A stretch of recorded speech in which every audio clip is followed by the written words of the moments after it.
Hey, I'm Rob Adler, and welcome to Understanding Upstate, the podcast dedicated to exploring what makes upstate New York such a unique place. Each week, my co-host Jim Search and I dive into a new upstate topic to better understand what's up upstate, and this week we are digging in the Buffalo delicacy, beef on Weck, baby. Yo, a delicious meal to say the least. And we're gonna.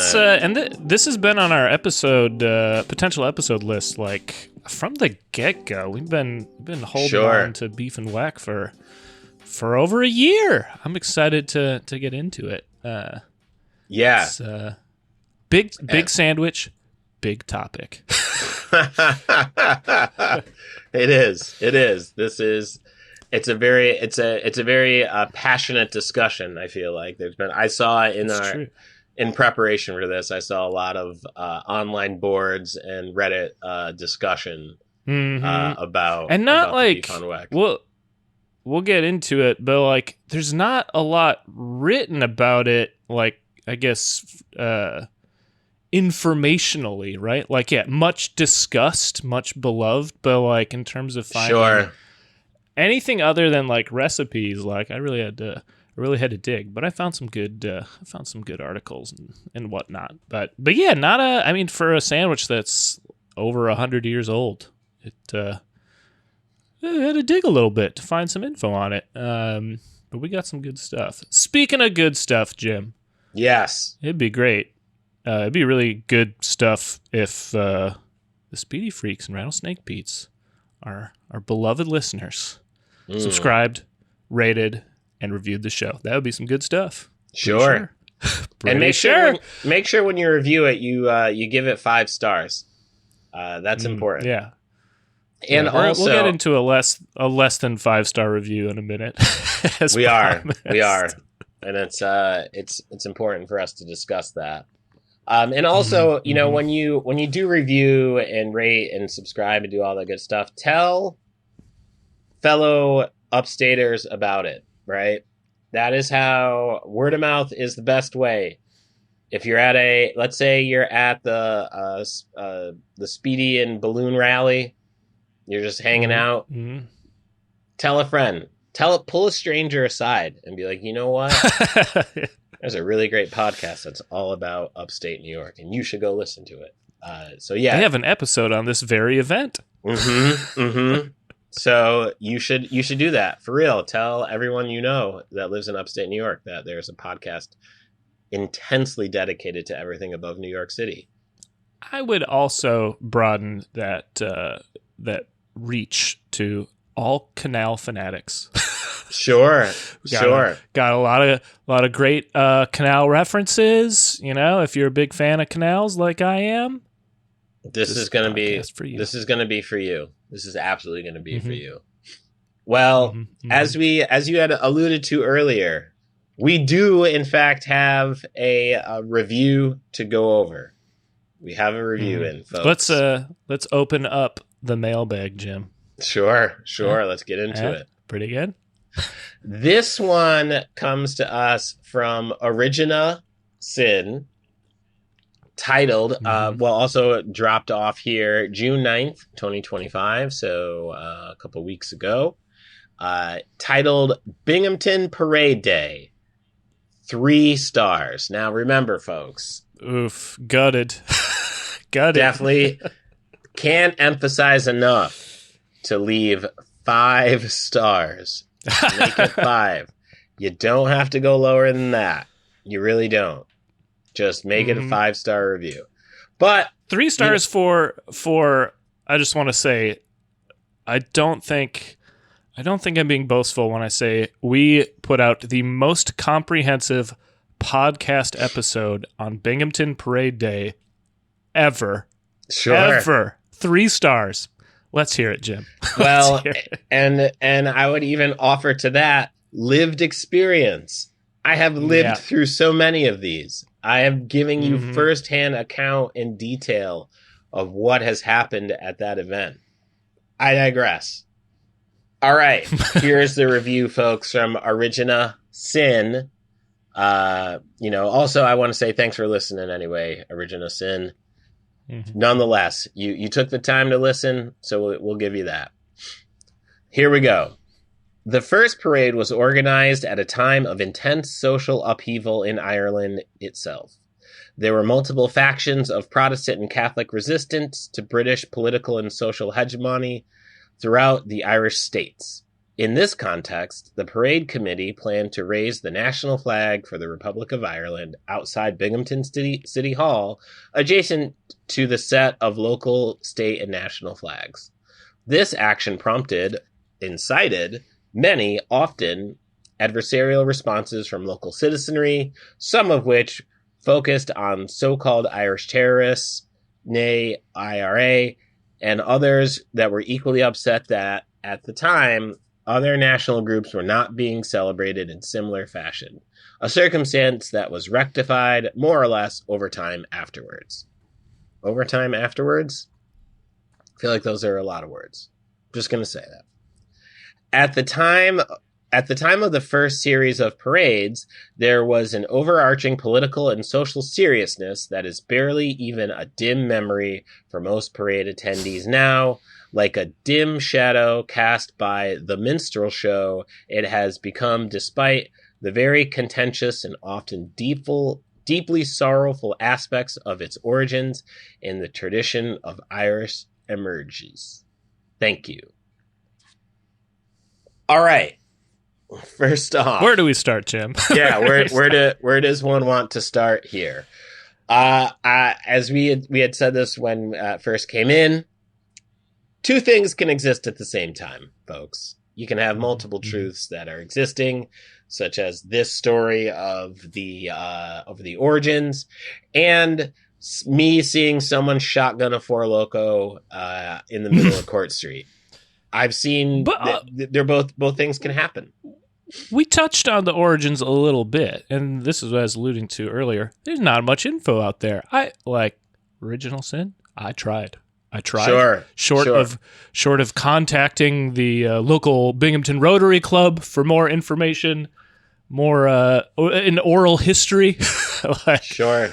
Not a lot of info on the origins other than the original group that organized it. We tried. Yeah. Go ahead. I was going to say, look, if for whatever it's worth, this is an additional piece of information that we didn't necessarily have that we do now. We learn better and we do better. Now we know. Now I will say, go ahead. Brings me to my main contention with this review. It's more of a footnote, and we have an email address for those reasons. Don't give us 3 stars. I appreciate the added context. Absolutely. Come on. What if you send me a 5-star, your 5-star version of this episode? Find another podcast episode covering Binghamton's Parade Day, and it's better than ours. Then I will eat 10 Speedies in one sitting. I mean, is that a 10 punishment? 10 Speedies.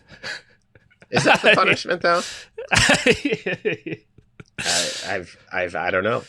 I think that's a fair point, Rob, is that, this could have been an email. Could have written it in an email. Could have been. And we would have been happy to add that as an addendum to our research on the parade day. But understand that had we had this information, because this is, again, such a deep cut, we would have certainly given this in our retelling. I will also add, I don't know if the current parade day climate is akin to a minstrel show. Yeah, that's a real... That origin of sin is a big swing. And I don't think... Bad comparison. Yeah, and great. I don't think that that's true, because I don't see the equivalent of blackface out there. I never seen that.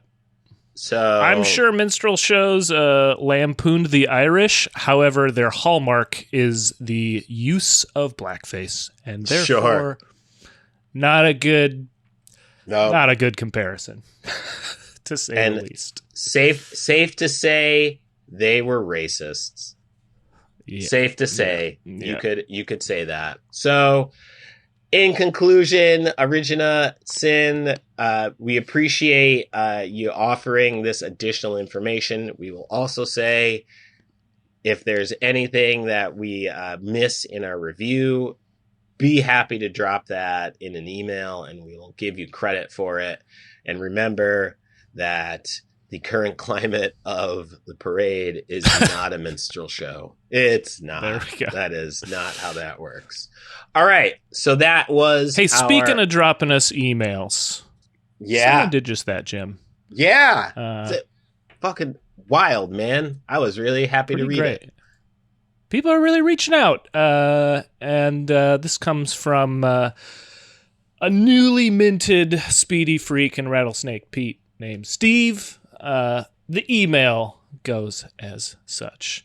Hey guys, I recently discovered your podcast and I am addicted.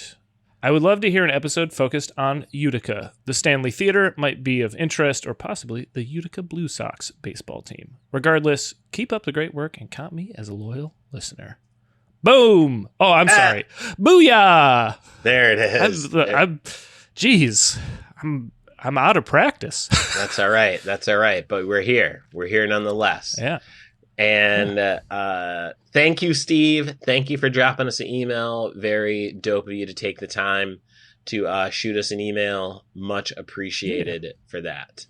And keep the suggestions coming, guys. We were talking off mic. We haven't talked about Utica ever on the show. Maybe we're reference it geographically, but it's we haven't had any episode topics that tie to it. So for sure, we're excited to look into Utica. 100%. And also, that's the great thing about the show. That's the great thing about the podcast is there's so much history and there's so much to talk about in upstate New York that we may not even think of, which for you to bring it to us, for us to go, oh shit, that might be a dope thing to get into. Let's get into it. So understandingupstate@gmail.com is a good place to email us those suggestions. Yeah. All right, Jim, speaking of good things to get into, should we take a bite out of this beef on Weck? Let's go.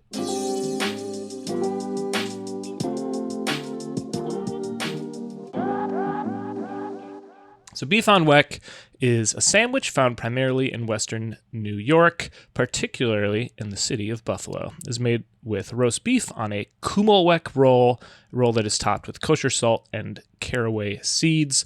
The meat on the sandwich is traditionally served rare, thin cut, with the top bun getting a dip in jus, like au jus, and spread with horseradish. The sandwich, along with buffalo wings and sponge candy, is one of the 3 best-known food specialties of Buffalo. Jim, are you familiar with sponge candy? In researching beef on Weck, this is the first time I had heard of sponge candy. Now, I feel like I have a mental image of what it looks like, and very much looks like the cross-section of a sponge.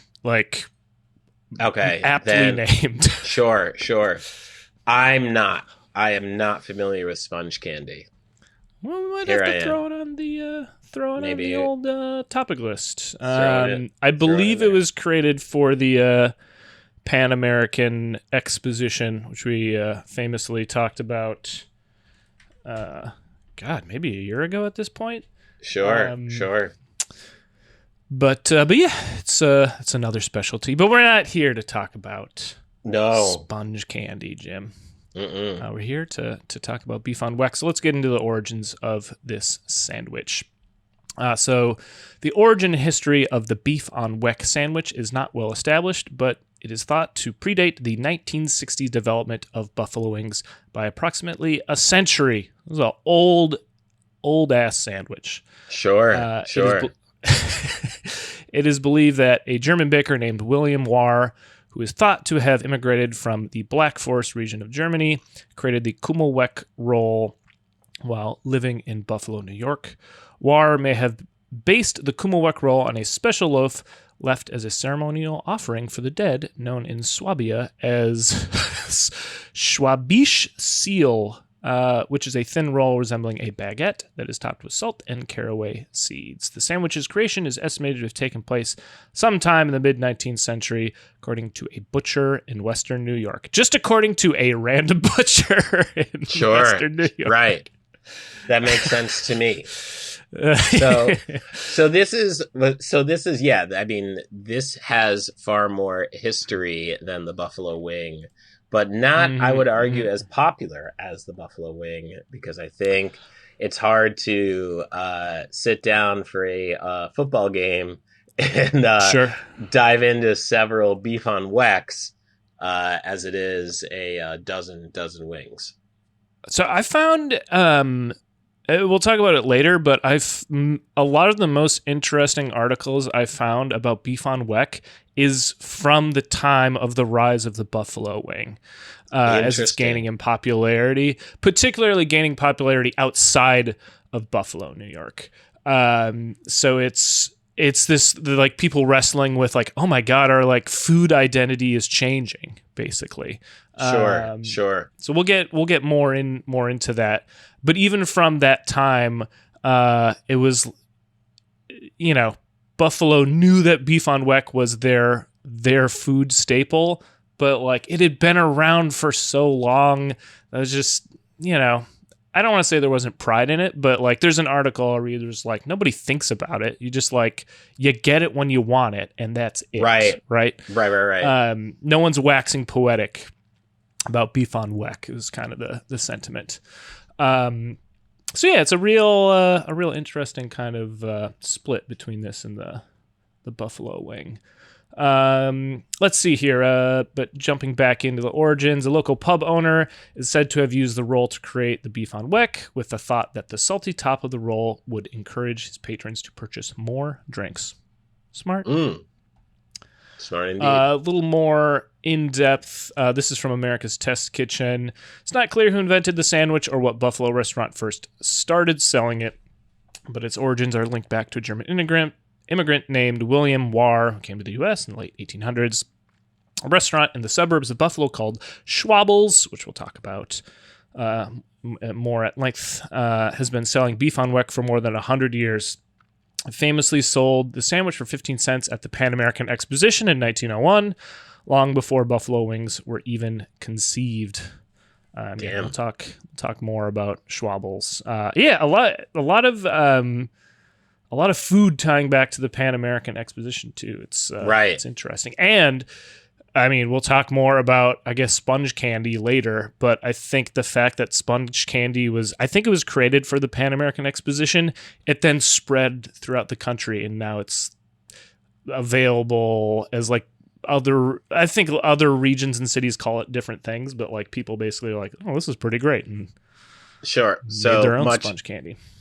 Much in the vein of buffalo wings, right? That they have spread across the country and arguably around the world. In that you can get yourself some chicken wings.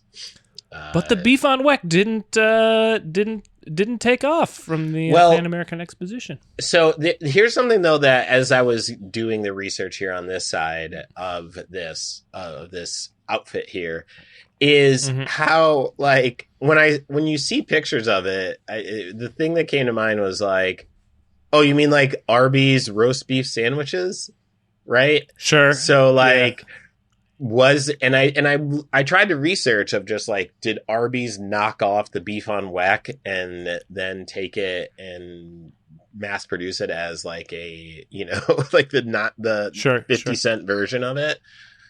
Yep. I don't know. There wasn't. I was very surprised that there wasn't as much info. I can tell you that Arby's, I think in the 70s or 80s, as they were opening some upstate locations, offered Weck rolls in upstate New York. They're like, hey guys, we know you got your own thing going with roast beef sandwiches. We'll give you some Weck rolls, which I thought was pretty fascinating, that they were like regionalizing their sandwich for upstate New York. So I think it might, just based off that, I think that might be their main tie, or they came in later, right? Mm-hmm. And as I was reading like a lot of just roast beef write-ups, it was basically saying like a lot of regions and cities have their own roast beef sandwich, and I think it's a lot of parallel thought. We saw this when we were looking at Michigan Red Hots, in Plattsburgh. Like, hot dog is a popular thing, roast beef sandwich is a popular thing. Like, everyone just kind of naturally came up with their own. I imagine there being a lot of German immigrants, particularly back in like the 1800s, because they dug the old ditch that we now call the Erie Canal, right? So I imagine the fact that there's a lot of Germans, that's where you're going to get your a roast beef sandwich kind of influence. And you're probably going to see that in other regions where there's a lot of Europeans of that region. Jim. Yes. We're getting far afield. Let's talk about this bread. Let's bring it back to bread, baby. Let's talk about this roll. Let's get to the bread. Let's go. All right. So the Weck roll, topped with kosher salt and caraway seeds, gives the sandwich its name and distinctive taste. Kummel is the German word for caraway, and Weck means roll in the southwestern German dialects of Palatinate, the Saarland, Baden, and Swabia areas. However, the roll used for this American sandwich tends to be softer and fluffier than the standard German Kummelbraten or Kummelweck. In Austria, a similar type of small white bread is known as Kummelweckler. Buffalo area bakeries are the only commercial source for the roll. So if you want the roll, you gotta go to Buffalo, baby. Pull on up to the 716 to get yourself some of it. Now, preparation. How does it come together? I'll tell you. A typical beef on Weck is made from slow-roasted rare roast beef that is hand-carved in thin slices, served on a Kummelweck roll. The cut face of the top half of the roll may be dipped in the jus for the roast. Prepared horseradish is usually provided for the diner to spread to taste on the top half of the roll. Preparation is often done in view at a carving station. So you're getting the whole deal here, folks. You're getting the whole dinner and a show. Yeah, you're getting exactly. Dinner show.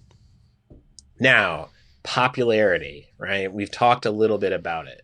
It's not as blown up as the buffalo wings, but it still does hold its own, I think, as far as foodies go, if you are, in fact, a foodie.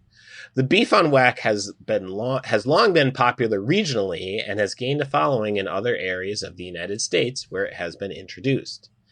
Expatriates from Western New York have taken the dish and brought it to other areas after relocating, much just like missionaries bringing food to underdeveloped parts of our country. For example, PJ's Barbecue in Saratoga Springs in eastern New York is noted for its beef on Weck. I just want to say, I love that they're saying expatriates from Western New York have brought this all over the United States. And then their reference is Saratoga Springs, which I am now remembering. I have, every time we drive up to the Adirondacks, which is usually each summer, there's a sign for PJ's Barbecue SA. I always see it, like, what a name. Barbecue SA. And I'm going next time, man. I'm going. You could have had a beef on Weck in there, man. God damn it. It's the kind of thing where, like, I feel like the distance from the sign and the actual turnoff is about 10 feet. And you're just like, well, shit, there goes PJ's Barbecue SA. I'm not going to see another one of those. God damn it. Right. It's too quick of a turn, it feels like. It has also been featured by chefs on cooking shows, including the PBS special Sandwiches That You Will Like. Bobby Best Flay. name for a show ever. Sure. End of discussion.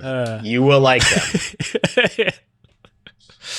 Bobby Flay, Anthony Bourdain, and other chefs have featured the beef on Weck or a variant on their television programs. So it's got legs as far as people trying to fuck with it. The American restaurant chain, Buffalo Wild Wings, was started by former residents of the Western New York area. Ooh, we should put that on the list. And the original name of the restaurant was Buffalo Wild Wings and Weck. Man, that's a lot of W. Abbreviated as BW3, the third W referring to Weck. Did you ever call Buffalo Wild Wings BW3? Never. We called it that. And we got Buffalo Wild Wings, I don't know, early 2000s, and we called it BW3. And I, like, as a kid, I was like, where's Buffalo Wild Wings? Wild Wings. It's just two. There's two W. Like, this has plagued me for so long. But you just let's go to BW3.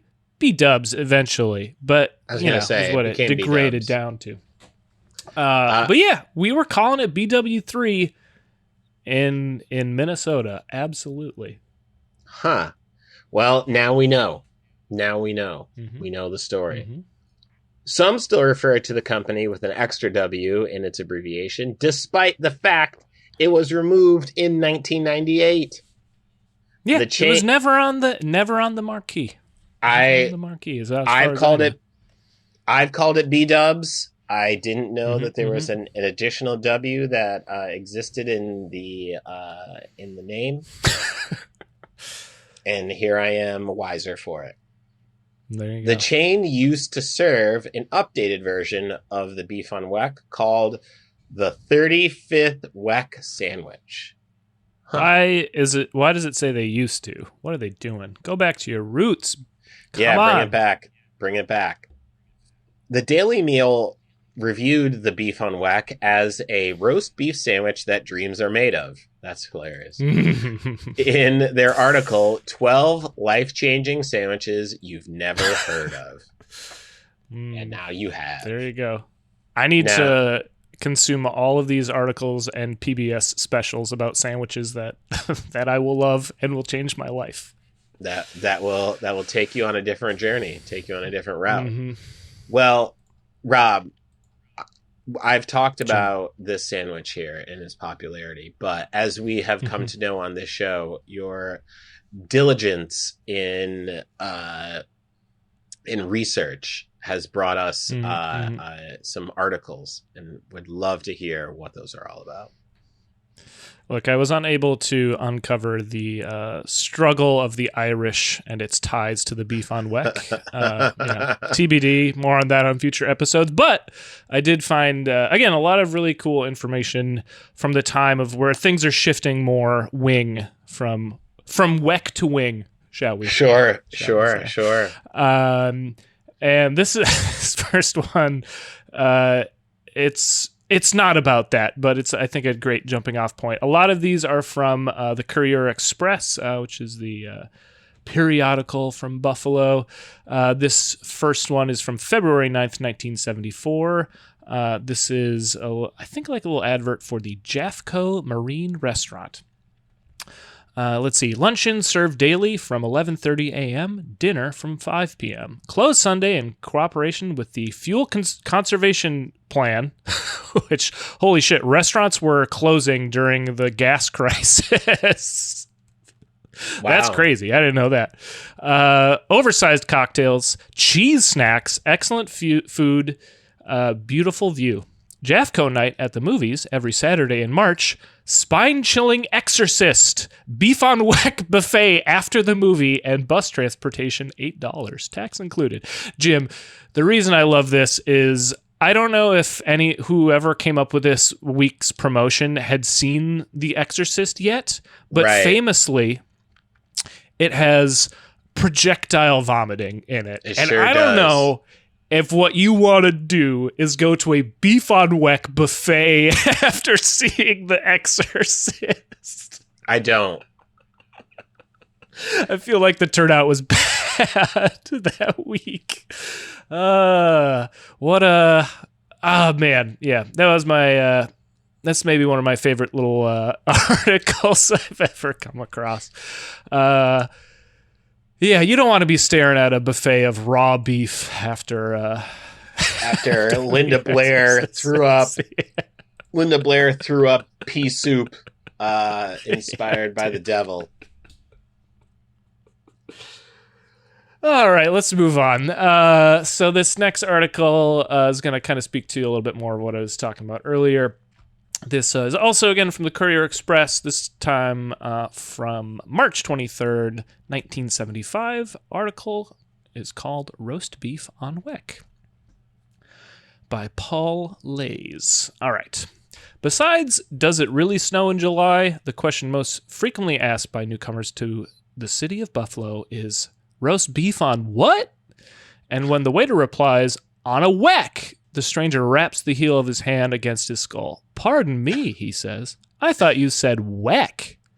At this point, one, an interpreter is summoned from the Turn Verin club rooms, or two, all further dialogue is obviated by the sight of a high, round, crusty bun topped with salt and caraway seeds containing a few slices of moist, tender beef and garnished with a soupçon of tangy horseradish, with mayhap a touch of dill pickle on the side, all accompanied by a nut brown seidel of Würzburger or Lowenbrau.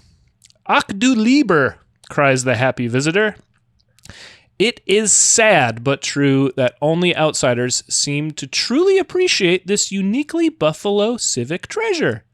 Yes, other cities have roast beef sandwiches, other cities have salty buns with seeds on top, but only Buffalo has the one, the only, the roast beef on Kummel Weck. Umlaut over the U, please. Other so-called...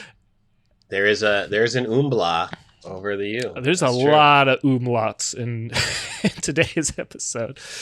Other so-called gustatory delights have gained far wider renown with far less to offer. Ooh, brutal. Hot take. You can buy Texas Red Hots from Butte, Montana to Kitchener, Ontario, and a pepperoni pizza in St. Paul, although probably not in Rome or Naples.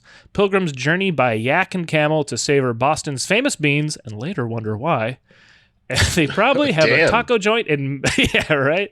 And they probably have a taco joint in Minsk and finger-licking chicken place in Omsk. But where else can you sink your canines into a crusty, juicy, munchy beef on Weck? No place. A recent migrant from Detroit says the blockbuster sandwich there is the Coney Island, which we talked about. It is an undercooked wiener on a bun covered with a tasteless glop of uncertain lineage. Savage. Jeez. I believe it was Greek lineage. Connoisseurs travel for miles around to partake of this famous treat. Could this explain the state of the automotive industry? Some gourmands claim you haven't lived until you tasted steamed crabs in Baltimore. Ask any Baltimorean. And one version of paradise is a platter of seafood on San Francisco's Fisherman's Wharf.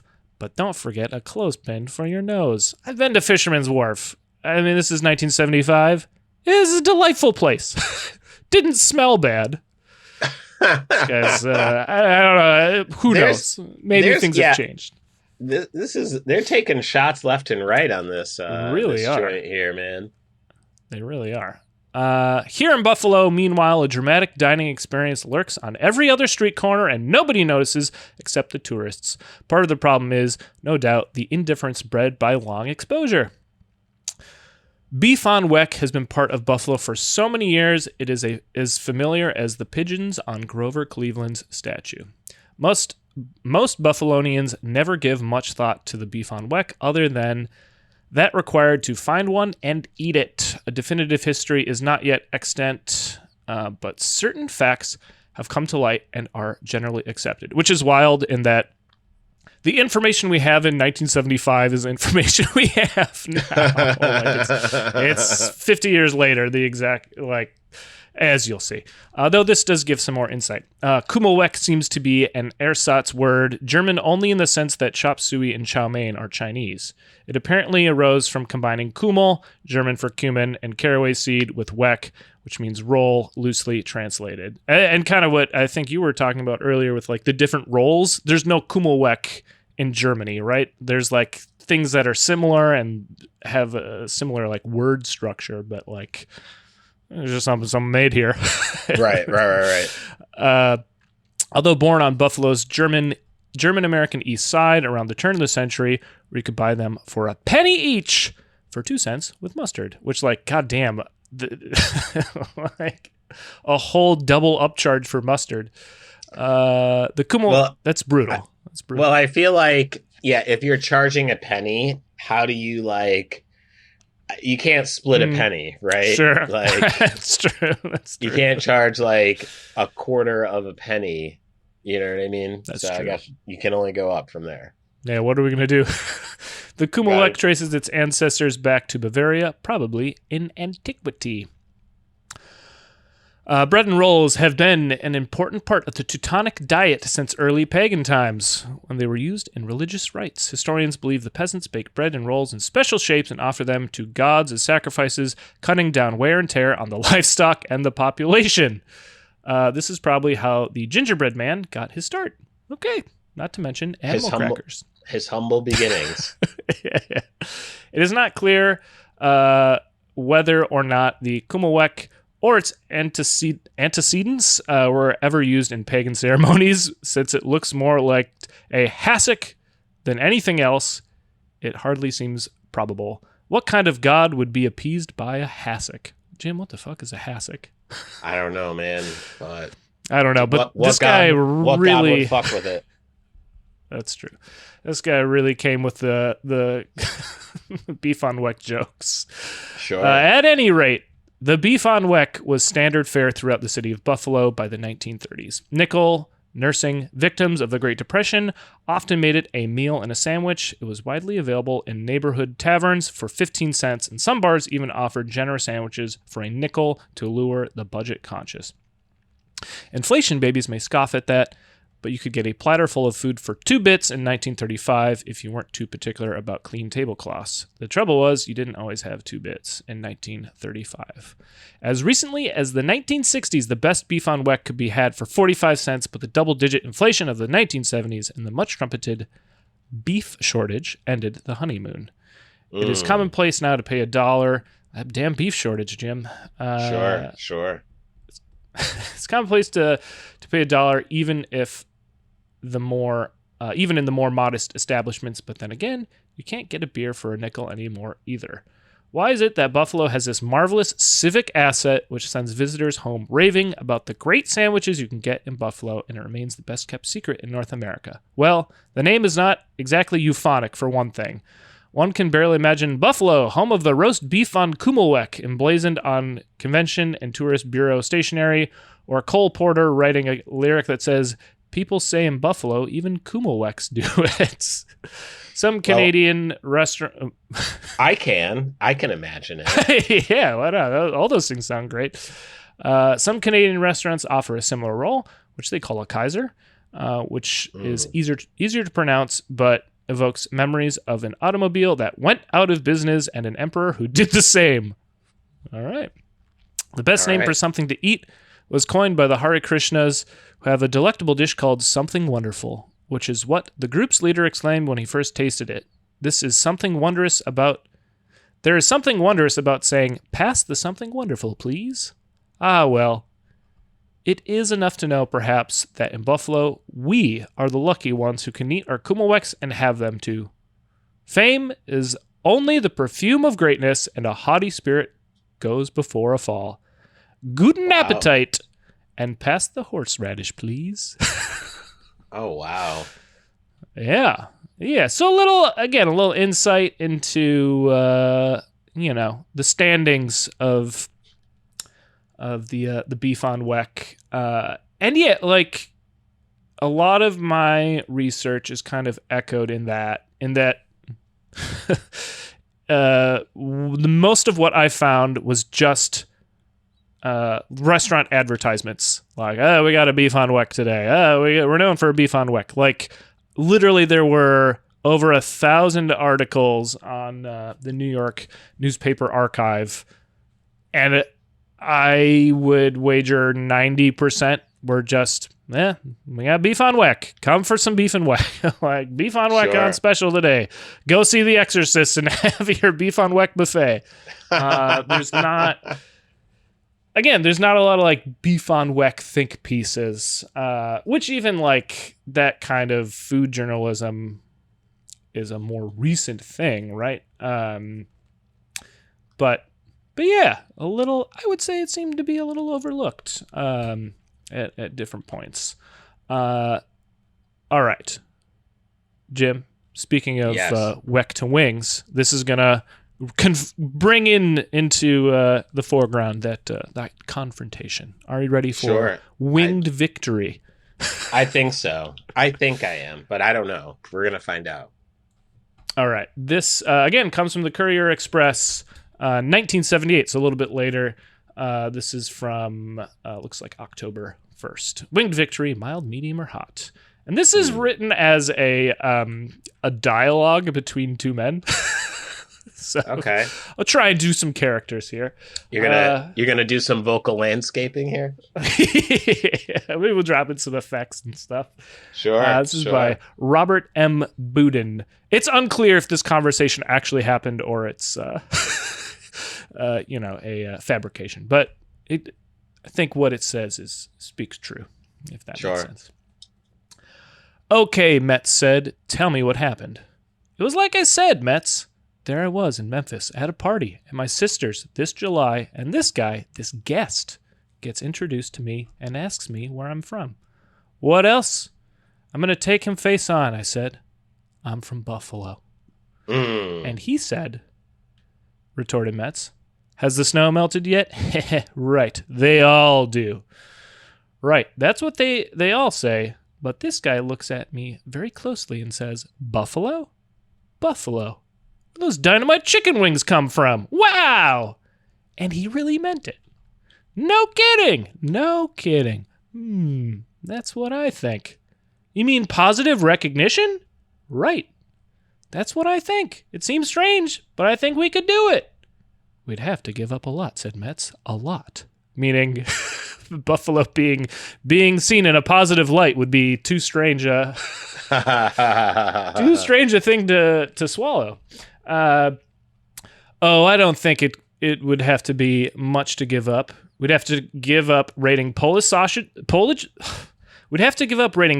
sausage over wings, not to mention Italian sausage over wings, or, Mertz interrupted, Polish sausage over Italian sausage. Right. But we haven't gotten to the big one. You're right. Then we both said beef on Weck. Beef on Weck is good, Metz, but would never work. It's too bulky a thought. It takes a shared knowledge on the part of the buyer and seller to comprehend an order of beef on Weck. Besides, said Metz, who can ever explain it to outsiders, much less spell it? Think of the failures in its development. The best beef on Weck comes with beef sliced right off the roast. Yeah, medium rare.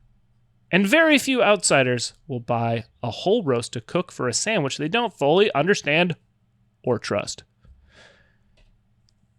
And which comes from Buffalo. Right.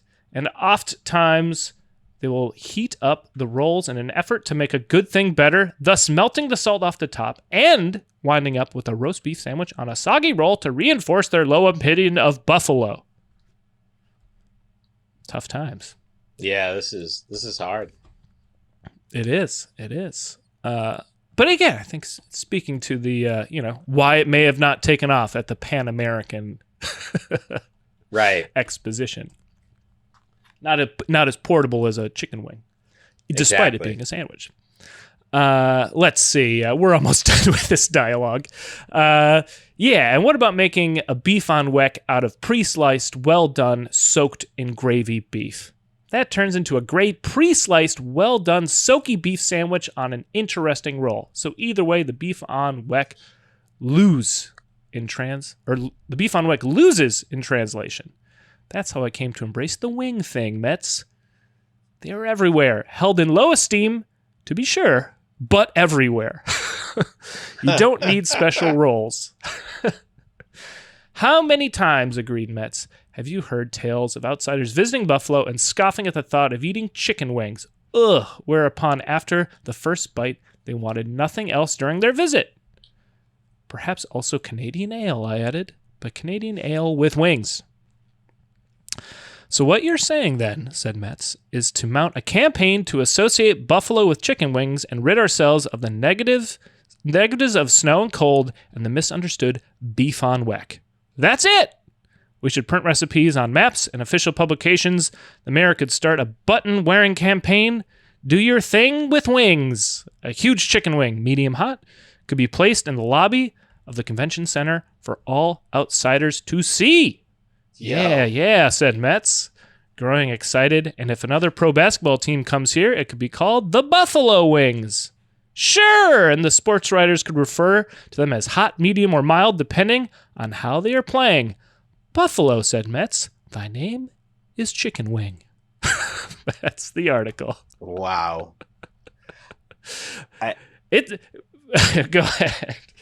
I mean, yeah, like, is this real? Like, is that a real conversation? That's what I think it's, you know, like all of the writing on Beef and Weck, seemingly, it's all a bit played for jokes, but like, sure. It like literally the things they're talking about did happen. The Buffalo Wing took the world by storm, and like it is the primary food association, one of the main associations with the city overall, right? Like, you know? So this is like fan fiction for Beef on Weck and Buffalo Wing? Yeah, I think so. I think so. But it's interesting too, though, like, you know, the self-deprecating, like, maybe the wing can pull us out of this tailspin. Who knows? But what I do know is some people in Florida were getting some beef on Weck air delivered. So let's read about that, shall we, Jim? Wow. Okay. Yes, I do want to know more about that. Yeah, this again from the Courier Express, also from 1978, but in January. Well, maybe it's the wrong date because this is referencing February. Probably, again, sometime in 78. Let's see. Kumalweck's from home to make Buffalo Night in Florida. Sign me up for Buffalo Night in Florida, let me tell you. I was just in Florida last week, and if there was a Buffalo Night, hooey! I'd have been there, Jim. I'd have been there. Anyway, on the morning of February 27th, a great plane will rise above Cheektowaga. Mm-hmm. You got it. Cheektowaga? Yep, right. You got it. And wing south. And that plane's cargo hold will be approximately 2,000 special objects that Buffalonians transplanted in Florida will make good use of that night. Kumalweck rolls are unknown objects in this part of the world, said John W. Cryer Jr. in a phone conversation from his home in Palm Beach, Florida. They airlifted 2,000 Kumalweck rolls. I love it. Cryer is the chairman of this year's Buffalo Night and Fort Lauderdale celebration. It is an annual event in which large numbers of Buffalo people gather in the warm southern night and toast their snowed-in homeland up north. On the day of our conversation, Florida was in the midst of a cold snap, 45-degree temperatures, and rain, which still sounds fairly comfortable from where I sit. Right. Yeah, I'll take that over lake effect snow. Like, fuck that. Many other people from this area have felt the tug of Florida and have given in. The Buffalo Night Fest has been growing every year for the last 28. This has been going on for 28 years. That's wild. That's pretty nuts. That's crazy. Since the late 40s? What is this? Oh, this is from 78. All right, so since 1950, they've been doing this. And after last year's teeth-rattling winter, the planners have expect a new record crowd this year. In fact, the party has moved to bigger quarters and adopted a new format because it's gotten so big. Last year was held at the Galt Ocean Mile Hotel, and 600 people showed up, precipitating what Cryer candidly called a disaster. Meals were served over a 2-hour period, causing some grumbling. This year, we decided to go for a nice cocktail party and extensive hot buffet. Hopefully, you're not showing The Exorcist before that buffet, with roast beef on Weck, traditionally Buffalo food. Kaufman's Bakery on Fillmore Avenue will bake the delicious hard roll and rock salt concoctions and airlift them the same day as the Buffalo Festival. Wow, those are fresh rolls. How much does this all cost? That's what I want to know. Dude, we'll probably get to that. There's no price too high for airlifted fresh baked rolls as far as I'm concerned. Sure. Let's see. But like care packages of native cuisine will not be the only attraction at Buffalo Night. The Pier 66 Hotel and Marina will provide a large carving of a buffalo for the party, carved in ice, appropriately enough. The ice will not be shipped from Buffalo, even though it will probably still be in abundance here at that time. Floridians, it seems, make their own ice with machines. I like how that quaintly, I think they make their own ice. They got like these ice machines. Yeah.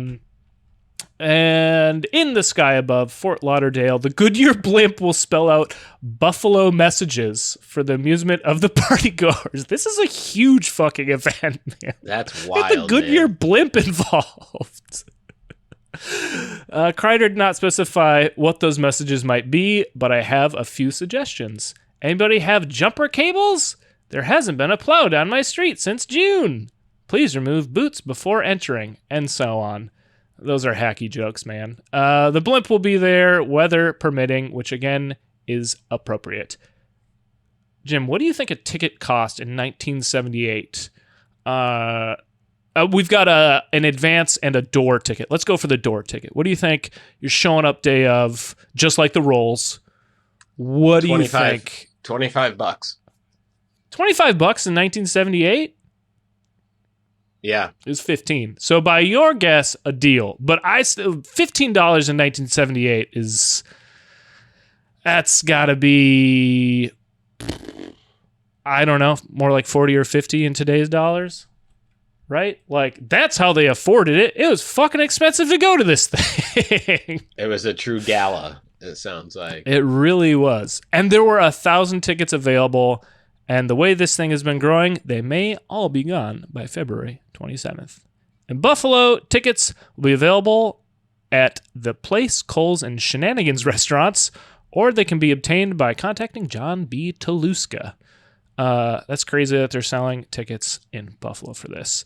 And then it's just the rest of it's talking about door prizes and whatnot.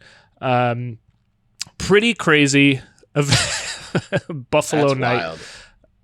Yeah, you'll love to see it. All right, I've got one more article, Jim, and I'll paraphrase this a little bit. This comes from the Journal Register from December 1976, and again, kind of just illustrates, like, I think how overlooked the beef on Weck is. Right. All right, it's called Are Salty Wick Buns Ours Alone? It's hard to believe, but those popular salty seed-sprinkled buns that form the covering for Western New York's popular beef on Wick, W-I-C-K, concoction may not be known in much of the rest of the country. This bit of information dawned slowly on the Journal's editorial department when it received a letter from Ohio. We've made a resolve to be sharper on these matters in the future. However, it seems that a good lady in Avon Lake, Ohio, is desperate to get a recipe for Kummelweck buns, which in Western New York are about as common as a Big Mac. Her letter makes interesting reading since she is searching everywhere for the Kummelweck bun. Its name seems to derive somehow from the same root as the liquor named as Kummel, flavored with caraway seeds. Interesting. The letter reads as such: Can anyone help me? I have a dear friend, Judy Kopp Kunzel, who lived in Medina, while growing up, and she speaks with great fondness of a bread or bun called Kimmelwick. I've searched cookbooks, even have written to gourmet magazines, but my search has been fruitless, and I want very much to whip up a batch and surprise my friend. She would have a coronary if I served her a beef on wick, which I think, was lost in translation as it migrated over to Ohio. I think she mentioned that some market in Medina carried them. Can anyone share a recipe for baking them? It would be much appreciated. Well, now the good neighbors of Medina can help out a troubled Ohio cook get these recipes on the way, or even a bag of buns. I just thought that was interesting, in that I'm trying to think of something from my own childhood where it's something that is so pervasive that you just assume everyone has it, or everyone has access to, some kind of regional thing, right? Like Speedies. Exactly. Did you think as a young Jim Search that just Speedies you could go get a Speedy anywhere? Yeah, it's part of the fabric of Binghamton and even upstate New York, which I figured if you went to dinner somewhere else, might have a Speedy, but sure, that's not the case. Not the case. No. I think at the kind of concluding the article portion. Sure. I really think that it was so pervasive and present, but maybe to its own detriment. They're again overlooked. They're just fucking everywhere. Anyone can get a beef on Weck. All right, so let's we've done some articles. Let's go back to Schwabel's or Schwabel. Again, that's the one of the original restaurants in Buffalo to serve them. They've been serving them up for over 100 years. And we, of course, have some reviews that we're going to get into. And, people are hot and cold on this place, it seems like. Well, yeah, that's kind of the great part. Well, great for us, as far as when we do our review section, is... You are going to have some people who are wowed, and then some people who are wowed not in the way that the establishment would like, right? Yeah. So let's take a look, shall we, at Andrea B., who comes to us from Rancho Cucamonga, California. Her reviews.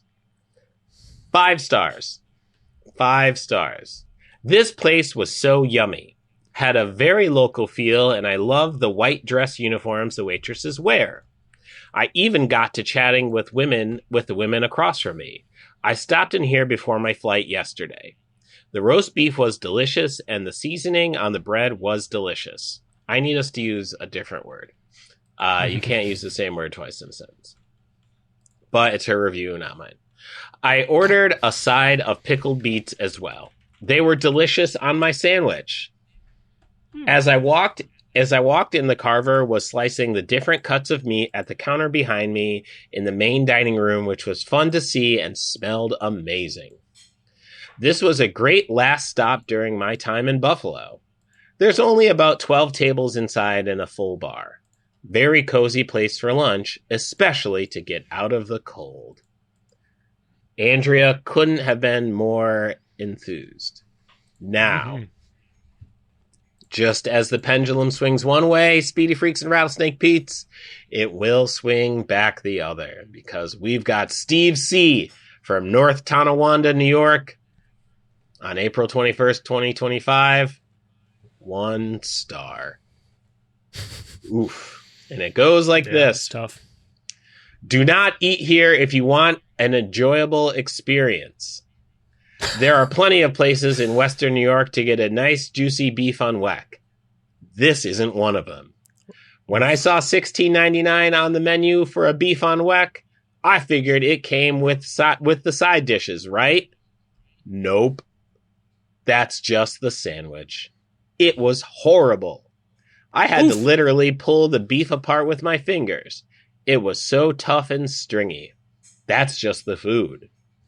Everybody that worked there looked at me like I kicked their dog for coming in over an hour before closing.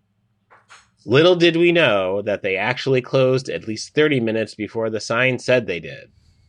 A truly horrendous experience. Oof. You hate to see it. You hate to see it out there, folks. Rob. Well, luckily, we got another 5-star review, baby. Let's hear from Donna B. out of Parkersburg, Pennsylvania. Let's see. First off, miss me with any of these reviews less than 4 stars. Woo! I can relate to that. Sure. Wow, this place was perfect. Small and simple, but perfect. Walking in, the ambiance was so cozy and inviting, like stepping back in time, and in a good way. I like that you cleared that up, Donna. Yeah. Good on you to clear that up. I got the beef on Weck with a side of beets. Oh my lord. Now it's a bit pricey, but I'd pay it over and over again. The service was kind enough and talkative when asked, what's good to check out in Buffalo? I wish I lived closer to make this a normal stop. Amazing. Must try. Pretty good. Give it a shot. Pretty good. Well, let's hear from fellow Pennsylvanian Linda M., who hails from Erie, who has maybe a different view on Schwabbles. Sure. Don't do it. Overpriced, terrible food. The roast beef is tougher than leather, and even though they remade our sandwiches with rarer meat, it still wasn't edible and had no flavor. They also charge $1 for tap water. Oh, no.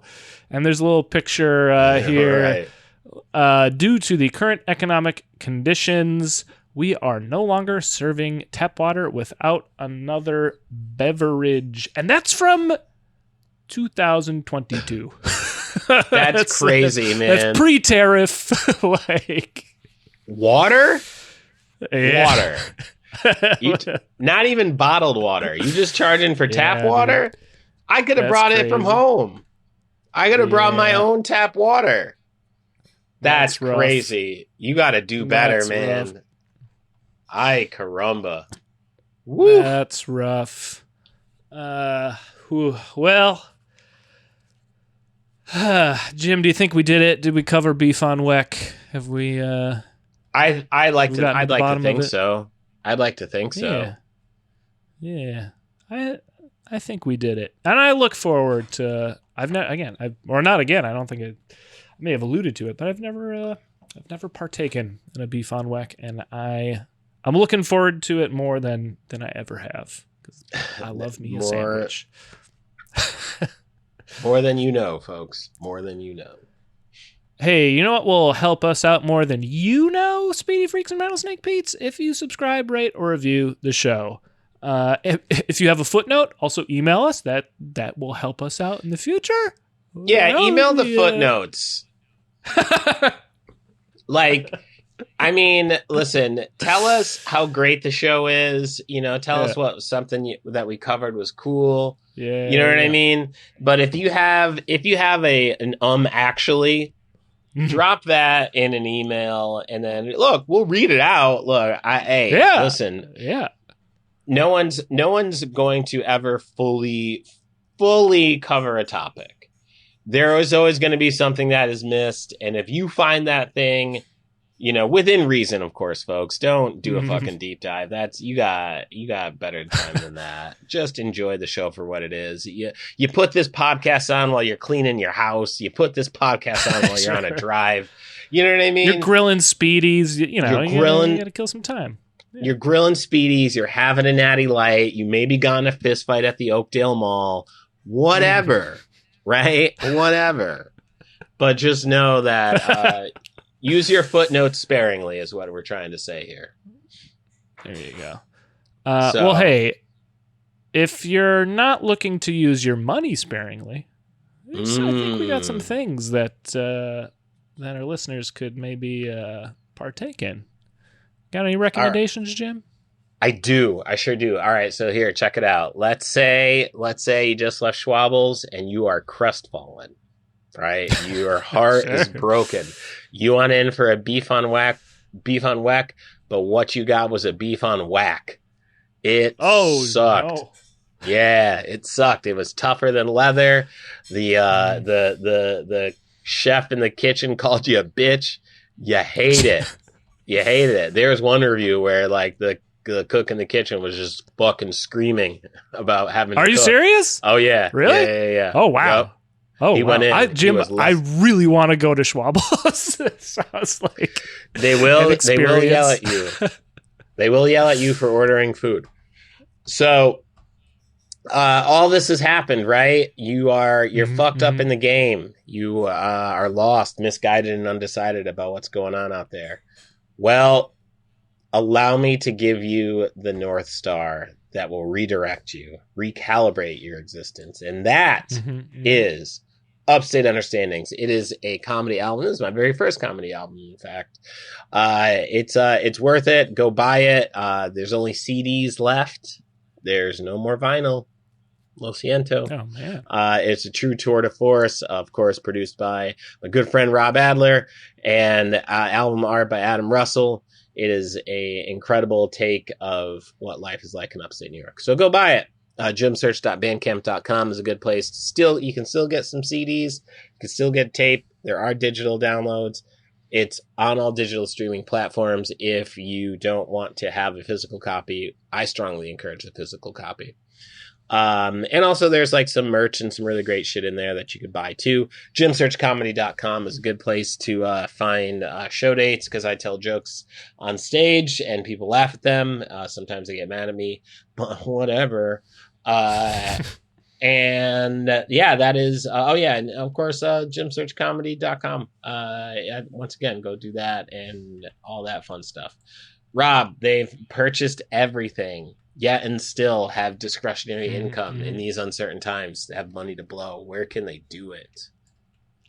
Look, let's just say you had your whole evening planned out. You're gonna go to the movie buffet special. Go catch a flick and then go have some beef on Weck and an all-you-can-eat buffet. However, after exiting the screening of The Exorcist, you found you've entirely lost your appetite and you will not be attending the buffet. And to settle your stomach, I might recommend grabbing my album called New York Sticky, available at brooklynfrequency.bandcamp.com. It's you know what? It's just a great album to chill out. Maybe you got a little spooked. Exorcist is a scary movie, right? You're just going to throw it on, kick back, relax, and you'll get you know what? This is a guarantee. If you watch The Exorcist and you lose your appetite, by the time you finish listening to my album, you'll be ready for the biggest goddamn roast beef sandwich known to man. Let's test that. Let's test that guarantee. Grab the album again at brooklynfrequency.bandcamp.com.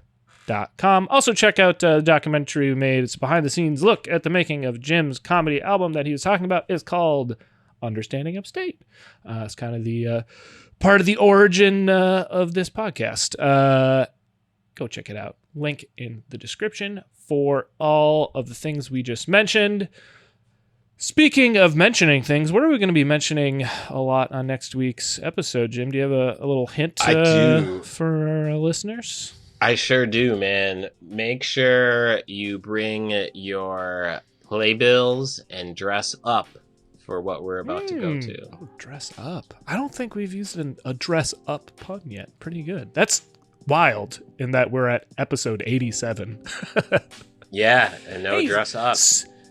Speaking of up puns, I got to throw one out there so we can close this episode out. Are you ready, Jim, for a little up pun? I hope so, man. I hope.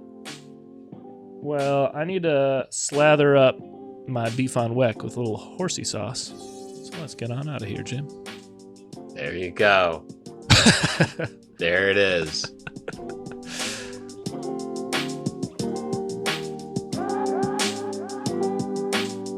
Understanding Upstate is a podcast hosted by Jim Search and Rob Adler, edited by Rob Adler, and music from Regal Monk.